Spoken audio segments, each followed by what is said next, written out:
Are you someone like me who has wondered if we should still celebrate Thanksgiving Day and how best to do that if the answer is yes? If so, come along and let's explore. Hello, my lovelies. Welcome to the Moving Toward Better podcast. I'm your host, Karen Bemis, and today we're talking about whether we should still celebrate Thanksgiving Day. And if so, how do we do that respectfully? I know this one could get a little spicy, but if you know me, you know I'll approach this with the utmost respect and share what I've learned in my research. Before we dive in, I want to make it clear that what I'm about to share are experiences from my own life and what I learned along the way.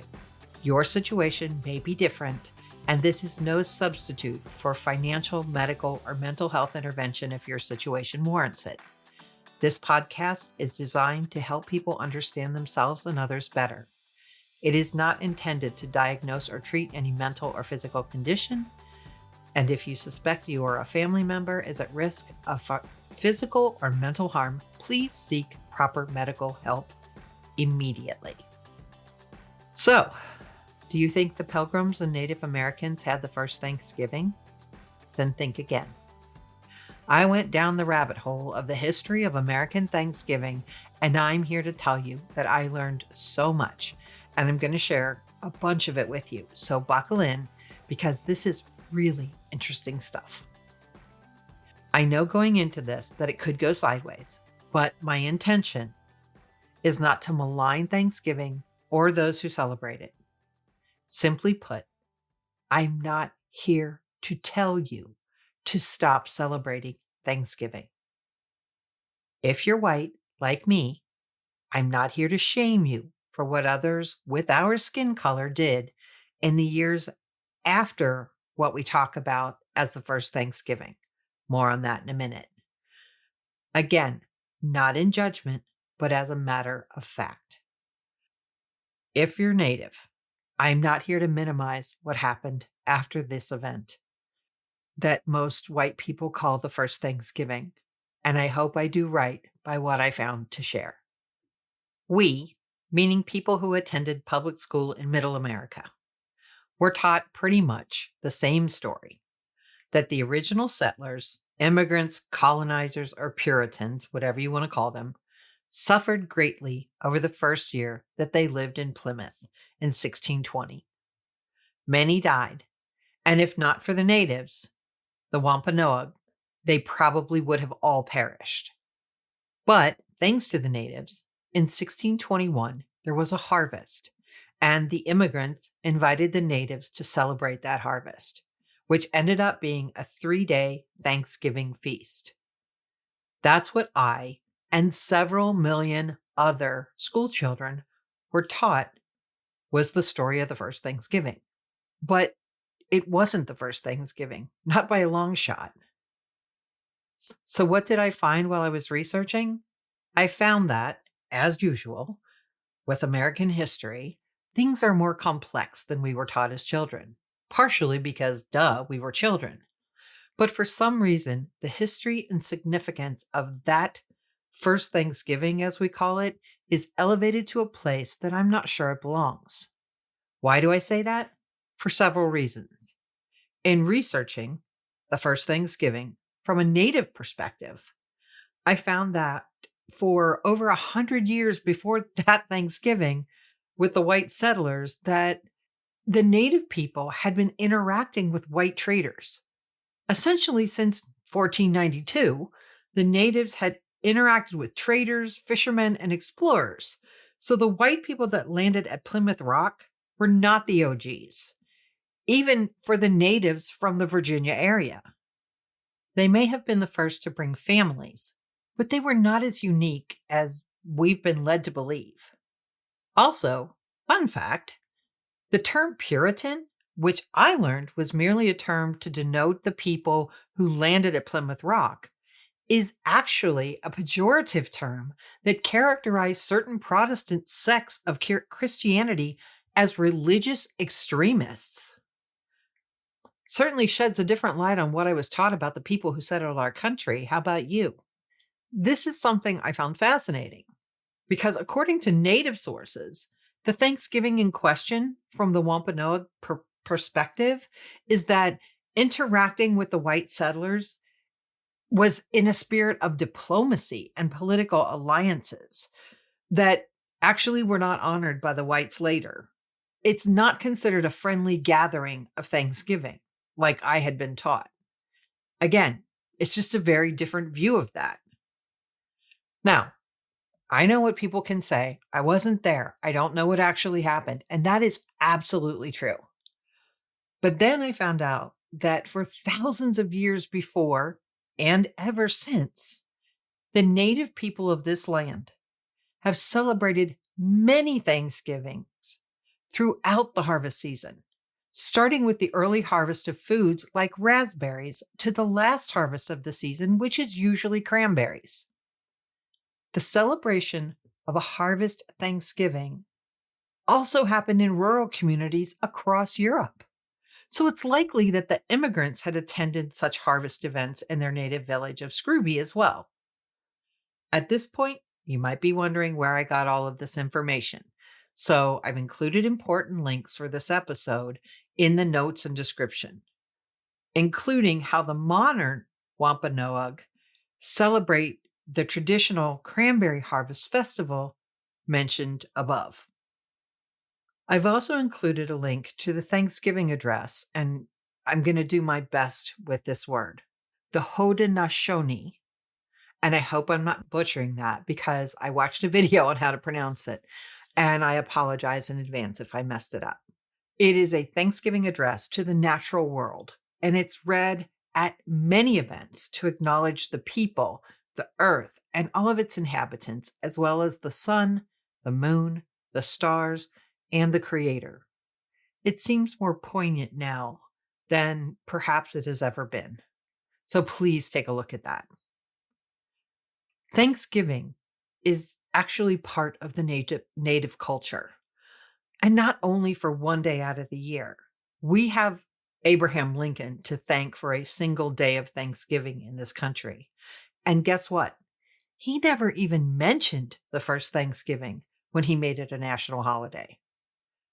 On October 3rd, 1863, when Abraham Lincoln proclaimed the fourth Thursday of November as a day of thanksgiving and praise in the midst of one of the most devastating civil wars in known history, neither a pilgrim or native is mentioned.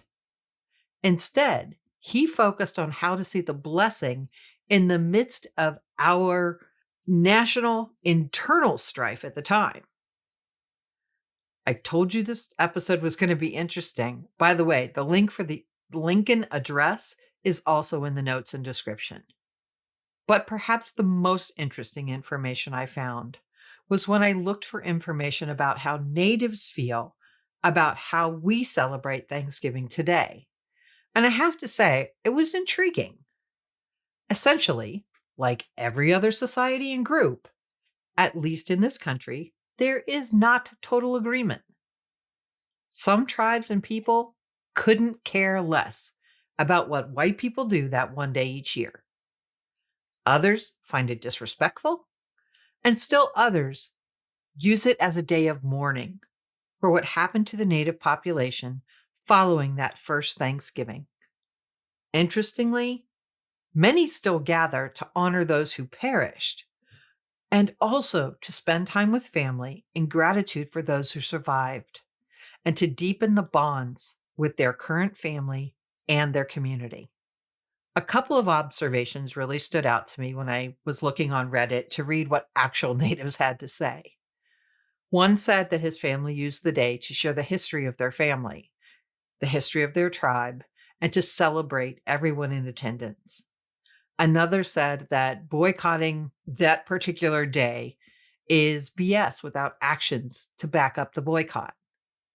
In essence, if you really want to help Indigenous people, do something that actually helps natives, like supporting their businesses rather than doing something like supporting a boycott or boycotting a holiday that only makes you feel good.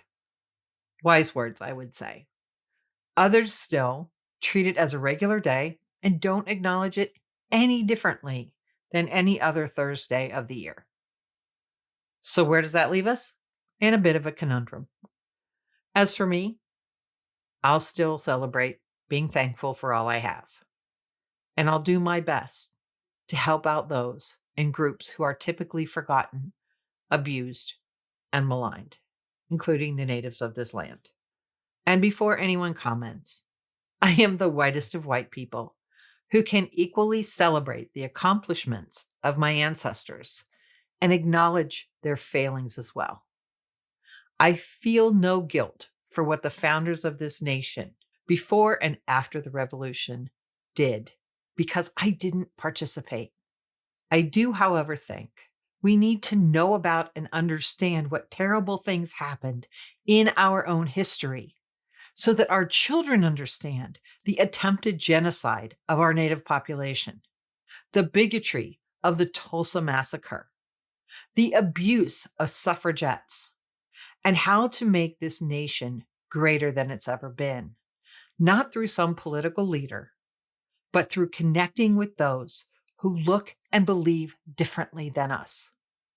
Then you're able to see history through a different lens and can make the future brighter for all of us. As a child, I learned the term the American melting pot, and that it is our diversity that makes us better and stronger as a nation. I still believe that to be true. But only when we meet and get to know those who are swimming in this melting pot with us will that happen. So I challenge you to go somewhere that you can do that. If you're new to this, try ethnically owned restaurants, including those owned by the native population of your area. Shop in stores with goods from around the nation, around the world, and try something new. Watch videos from other countries with people doing things you like to do, from cooking to working on cars to sewing. You may not understand everything that's said, but you might learn something and come away from it enriched. And for people who are from those marginalized communities, I know this is a minuscule baby step, but it is a step, and I'll keep encouraging more of them. For those of you who are white, put aside your fear and take that baby step. You will be a better person for it. So, did you get any insights from this for yourself or someone you know? If you got your own insight, be sure to like and subscribe. And if you know someone else who could benefit from this, please share it with them. As for me, I'm going to be taking a 2-week break from the podcast this month and another 2-week break in December. This will be my last podcast in November until December 5th. So for those who listen every week, I'll chat again with you soon. Until next time, keep moving toward better, whatever that means for you. Happy Thanksgiving, everyone. Love you all.